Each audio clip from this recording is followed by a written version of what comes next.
বর্ষাকালে শহর কলকাতায় আমরা একটা চেনা ছবি দেখে অভ্যস্ত। বৃষ্টি বাড়লেই কলকাতায় শুরু হয় জল যন্ত্রণা। মহানগরে জল জমার এই সমস্যা এক দুদিনের নয়, দীর্ঘদিনের। আর সেই সমস্যা মেটাতেই তৎপর ডবল ইঞ্জিন সরকার। সোমরাজ প্রতিনিধি রয়েছেন আমাদের সঙ্গে। সোমরাজ, এই যে শহরের এই প্লাবন পরিস্থিতির সৃষ্টি হয়, সেটা মোকাবিলা করতে কি কি পরিকল্পনা নেওয়া হচ্ছে? দেখো, আজকে কেন্দ্রীয় স্বরাষ্ট্রমন্ত্রী অমিত শাহ মুখ্যমন্ত্রী শুভেন্দু অধিকারীর উপস্থিতিতে যখন বৈঠক করেন, সূত্র মারফত খবর, সেই বৈঠকে কেন্দ্রীয় স্বরাষ্ট্রমন্ত্রী অমিত শাহ কলকাতা নিয়ে একটি বিশেষ পরিকল্পনা তৈরি করার কথা বলেন, যেখানে রাজ্য প্রশাসনের শীর্ষকর্তারা উপস্থিত ছিলেন।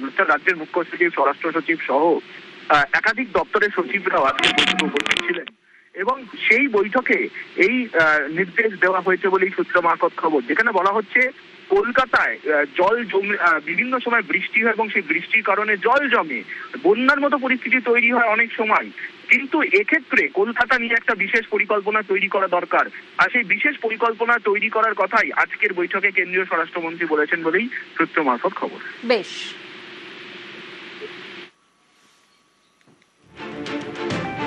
বৃষ্টি বাড়লেই কলকাতায় শুরু হয় জল যন্ত্রণা। মহানগরে জল জমার সমস্যা দীর্ঘদিনের। যে ছবি আপনারা দেখছেন, এই ছবি দেখে তো আমরা অভ্যস্ত বর্ষাকালে। আর এবার এই সমস্যা মেটাতেই তৎপর ডবল ইঞ্জিন সরকার। ডবল ইঞ্জিন সরকারের আরো একটি সুফল, শহরের প্লাবন পরিস্থিতির মোকাবিলায় বিশেষ পরিকল্পনা। রবিবার সৌজন্যতে রাজ্য প্রশাসনের আধিকারিকদের সঙ্গে মিটিং করলেন অমিত শাহ। আর সেখান থেকেই কলকাতার জল জমার সমস্যা মেটাতে একাধিক নির্দেশ দিলেন কেন্দ্রীয় স্বরাষ্ট্রমন্ত্রী। সোমরাজ প্রতিনিধি আমাদের সঙ্গে রয়েছেন। সোমরাজ, নিঃসন্দেহে বলতে পারি আমরা ডবল ইঞ্জিন সরকারের আরো একটি সুফল। যদি তোমার প্রশ্নটা আরেকবার করো। সোমরাজ, এই যে পরিকল্পনা নেওয়া হয়েছে, অর্থাৎ দীর্ঘদিন আমরা যে ছবি দেখে অভ্যস্ত বর্ষাকালে জল যন্ত্রণার, তার জন্য যা যা পরিকল্পনা নেওয়া হচ্ছে, আমরা নিঃসন্দেহে বলতে পারি যে এটা ডবল ইঞ্জিন সরকারের আরো একটি সুফল।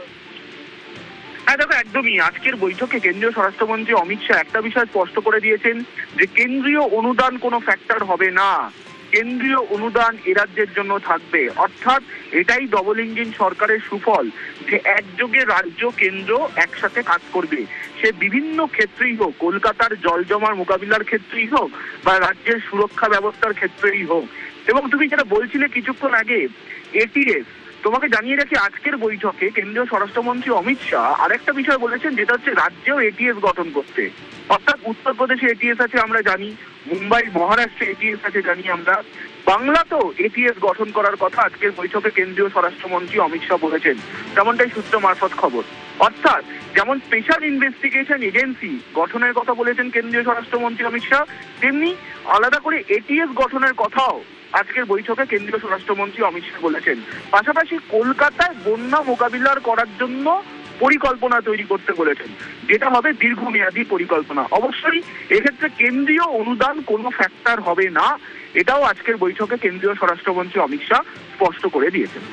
বেশ, অর্থাৎ তিলোত্তমার জল যন্ত্রণা মেটাতে শাহী দাওয়াই। বৃষ্টি বাড়লেই কলকাতায় শুরু হয় জল যন্ত্রণা। আমরা যে ছবি আমরা কার্যত দেখে অভ্যস্ত, দীর্ঘদিন ধরে এই ছবি আমরা দেখে আসছি যে মহানগরে জল জমার একটা সমস্যা রয়েছে। আর সেই সমস্যা মেটাতেই তৎপর ডবল ইঞ্জিন সরকার। শহরের প্লাবন পরিস্থিতির মোকাবিলার জন্য বিশেষ পরিকল্পনা। রবিবার সৌজন্যতে রাজ্য প্রশাসনের আধিকারিকদের সঙ্গে একটি বৈঠক করেন অমিত শাহ। আর সেখান থেকেই কলকাতার জল জমার সমস্যা মেটাতে একাধিক নির্দেশ দিলেন কেন্দ্রীয় স্বরাষ্ট্রমন্ত্রী।